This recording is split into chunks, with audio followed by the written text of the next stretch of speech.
Does age matter? 28 years old, 78 years old, both vying to lead their nation.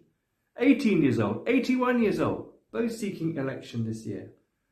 28-year-old Jordan Bardella is the rising star of the French Party National Rally. He could be France's Prime Minister this weekend. 78-year-old Donald Trump seems to be leading the polls. He could be US President in November. 18-year-old Pedro da Conceição, might have said that wrong, is the youngest candidate standing in the UK general election. 81-year-old Joe Biden is the US President and seeking re-election this November. Does age matter? Can you be too old, too young, or our outgoing members of Parliament had an average age of 51? Does age matter?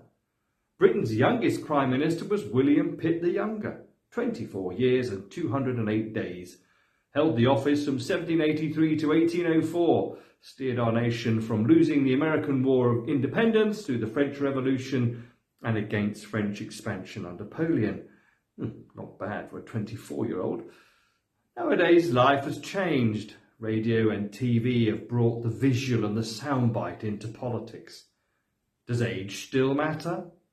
Humanly, we're less interested in the age of politicians and more on whether the one to be elected will be good for my future, understand my concerns, and look relatable to me. Maybe that's shallow, but does age matter to God? I don't think so. Moses became leader of Israel at the age of 80 and led them for 40 more years. David was anointed king as a young teen, but then waited perhaps 20 years before God gave him the throne of Israel. Daniel was appointed to civil service leadership in Babylon as a young man and served towards his 90th birthday. Esther was a young woman, perhaps late teens, when she was chosen to be queen of Babylon. The apostles were all ages. John, we know, was young, but perhaps Peter and the others were middle-aged. The key for all these chosen by God was not their age, but their integrity towards God, their dependence on God, their teachability by God. Such characteristics provide the foundation for right and good judgment, wisdom by another name, and it's that, not a particular age, which God longs humanity to seek for ourselves and in those who seek to lead.